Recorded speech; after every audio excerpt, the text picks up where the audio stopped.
So hi guys, this is Breakout Geek once again. और इस video में हम लोग वॉल्यूम इंडिकेटर के बारे में बात करेंगे। बहुत सारे लोग ऐसे हैं जो नए हैं लेकिन उन्हें वॉल्यूम इंडिकेटर इसमें डालना नहीं आता है। और मे बी कई बार ऐसा होता है कि वॉल्यूम इंडिकेटर डिलीट हो जाता है आपसे और आप डाल नहीं पाते हो, आप समझ नहीं पाते हो कि कहाँ पे किस जगह से वॉल्यूम इंडिकेटर को स्क्रीन पर लेकर आएँ। क्योंकि ये बहुत इनिशियल स्टेज पे मेरे साथ ऐसी सिचुएशंस भी आती थी जब मैं वॉल्यूम इंडिकेटर की वजह से ही परेशान हो जाता था। तो आप क्या करना है आपको इसमें, अगर आप एकदम नए हो सकता है आपको चार्ट एकदम इस तरीके का कुछ दिखाई दे रहा हो, तो आपको सबसे पहले इंडिकेटर पे जाना है और इंडिकेटर पर जाकर आपको यहाँ पर वॉल्यूम टाइप करना है। ठीक है, तो आपने जैसे ही वॉल्यूम टाइप किया आपको यहाँ पर एक वॉल्यूम करके दिखेगा। इसके आगे ऑलमोस्ट कुछ नहीं लिखा हुआ है, आप इस पर क्लिक करोगे और जैसे ही आप क्लिक करोगे तो आपको ये यहाँ पर वॉल्यूम का इंडिकेटर दिखने लगेगा। अब देखिए, कई बार आपने देखा होगा कि वॉल्यूम का इंडिकेटर एक अलग से स्प्लिट होकर आता है, ये स्क्रीन अलग होती है, ये स्क्रीन अलग होती है। तो उसके लिए आपको क्या करना है, आप सीधे जाओ वॉल्यूम इंडिकेटर में और यहाँ पर आपको क्या दिखा हुआ है, move to new pan below. तो आप इसको नए पैन में, मतलब इसके लिए एक नया पैन बन के आ जाएगा और आपको कहाँ लगाना है, नीचे लगाना है या ऊपर लगाना है, वो आप कहीं पर भी लगा सकते हो। तो मैं अभी फ़िलहाल के लिए नीचे लगा देता हूँ। न्यू पैन बिलो पे मैं क्लिक करूँगा तो आप देखोगे ये पूरा का पूरा नए पैन में आ गया। देखिए ये स्प्लिट हो गया, ये अलग स्प्लिट हो गया। अगर आपको इसको ऊपर लेके जाना है तो यहाँ पर एक एरो मार्क दिखेगा आपको, ये देखिए मूव पैन अप। अब जैसे इस पर क्लिक करोगे ये ऊपर चला जाएगा। तो ये देखिए अब इस समय ऊपर दिख रहा है। तो इस तरीके से आप दोनों इस पैन, इसको ऊपर भी नीचे भी कहीं पर भी रख सकते हो। फ़िलहाल के लिए हम लोग इसको ऊपर रख लेते हैं।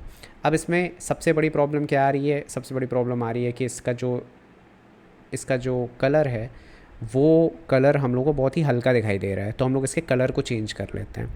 तो वॉल्यूम, यहाँ पर आपको वॉल्यूम दिख रहा है इस जगह, ये देखिए राइट जो लेफ़्ट जो अपर कॉर्नर है इस जगह पर ये एक सेटिंग का ऑप्शन दिख रहा है, सेटिंग। आप इस पर क्लिक करोगे और क्लिक करने के बाद यहाँ पर जो कलर है स्टाइल के अंदर, जो स्टाइल पैन है इसके अंदर वॉल्यूम के जो कलर हैं, ग्रोइंग कलर है जो एक हरा है और एक लाल है, आप इस पर जाओगे और कोई भी कलर अपने हिसाब से चूज़ कर लोगे। तो मैं डार्क ग्रीन चूज़ कर ले रहा हूँ। ये डार्क ग्रीन उतना लग नहीं रहा है क्योंकि यहाँ पर इसकी ट्रांसपेरेंसी कम है, तो ये ट्रांसपेरेंसी के लिए होता है। तो आप इसको 100 कर दो। तो जैसे ही आप 100 करोगे ये बहुत डार्क हो जाएगा। तो आप इसको थोड़ा सा कम करके रखो, ठीक है, तो आपको थोड़ा सा सही दिखेगा। सेम आप रेड में भी आप कोई भी कलर चूज़ कर लो। आपने रेड चूज़ कर लिया और इसकी थोड़ी सी ट्रांसपेरेंसी बढ़ा दो, इसकी ओपेसिटी आप बढ़ा दोगे तो ये देखिए लाल भी बहुत ज़्यादा दिखने लगा। अब तो हो गया, ये हमको बहुत अच्छे से एकदम वॉल्यूम दिखने लगा है। अब नेक्स्ट क्या है, कई लोगों का आपने देखा होगा कि वॉल्यूम के ऊपर मूविंग एवरेज भी डालते हैं। तो वो मूविंग एवरेज कैसे डालते हैं, अगर आपको मूविंग एवरेज डालना है तो आप फिर से वॉल्यूम में ही सेटिंग पर जाएंगे और सेटिंग पर जाकर यहाँ पर मूविंग एवरेज वाली जो स्टाइल के अंदर मूविंग एवरेज है उसको टिक कर देंगे तो आपको मूविंग एवरेज दिखाई देने लगेगा। लेकिन ये कितने का मूविंग एवरेज है, ठीक है, जैसे आप चार्ट के ऊपर मूविंग एवरेज डालते हैं वैसे इसके भी ऊपर अपने अपने मूविंग एवरेज डालते हैं। तो ये 10 दिन का मूविंग एवरेज है या 20 दिन का मूविंग एवरेज है। तो अगर वो आपको सेलेक्ट करना है तो आप इनपुट पर जाएंगे और इनपुट पर जाके मूविंग एवरेज की लेंथ को आप अपने हिसाब से चेंज कर सकते हैं। तो यहाँ पर 20 दिन का है, ऑटो 20 दिन का पड़ा रहता है मूविंग एवरेज, आप इसे 10 दिन का भी कर सकते हो। जैसे ही आप 10 दिन का करोगे आप देखोगे ये चेंज हो जाएगा। तो यहाँ पर ये देखिए चेंज हो गया। अब आपको माना ये लाइन की जगह कई लोग शेडेड एरिया भी डाल के रखते हैं। तो अगर आपको लाइन नहीं डालनी है, आपको इसे शेडेड एरिया करना है तो आप फिर से सेटिंग पर जाएंगे और आप स्टाइल पर जाएंगे और स्टाइल पर डालने के बाद मूविंग एवरेज के आगे आपने ये देखा है इस तरीके का ये एक बॉक्स बना हुआ है जिसमें आप ऐसे करके एक लाइन बनी होगी, आप इस पर क्लिक कर दीजिए। तो अभी क्योंकि लाइन क्लिक है इस वजह से आपको यहाँ पे लाइन दिख रही है। तो आप लाइन को की जगह आप कर दोगे एरिया और जैसे ही आप एरिया करोगे वैसे ये बहुत ही डार्क सा एक एरिया आ जाएगा ब्लू कलर का। कलर तो आप अपने हिसाब से चूज़ कर सकते हो, आपको पता है। लेकिन ये अभी पीछे का मुझे कैंडल स्टिक दिखना बंद हो गया है। तो इसको कैसे हमें देखना है, तो हम क्या करेंगे, हम इसकी ओपेसिटी को थोड़ा सा कम कर देंगे। तो आप यहाँ पर देख रहे हो कि आपको यहाँ पर हल्का सा ब्लूइश दिख रहा है लेकिन साथ में पीछे की कैंडल स्टिक भी दिख रही हैं।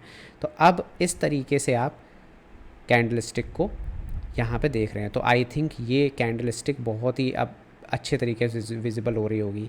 इसके पैन को आप छोटा बड़ा भी कर सकते हैं। तो आप देखिए, आप इस जगह पर आएंगे जहाँ पर भी ये स्प्लिट हो रहा है, अगर आप स्प्लिट पे आते हैं तो आप इस तरीके से करेंगे तो आपको देखिए इसका पैन बड़ा हो जाएगा।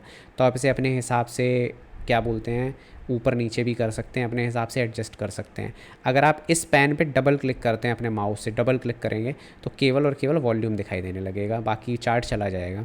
अगर आप फिर से डबल क्लिक करेंगे इस पर तो फिर से दोबारा से आ जाएगा। तो आप ये कर सकते हैं। सेम इसी तरह चार्ट पर भी आप कर सकते हैं। अगर चार्ट पर आप डबल क्लिक करेंगे तो चार्ट आ जाएगा, बाकी सब गायब हो जाएगा, और दोबारा से डबल क्लिक करेंगे इस पर तो दोबारा से वही चीज़ आ जाएगी।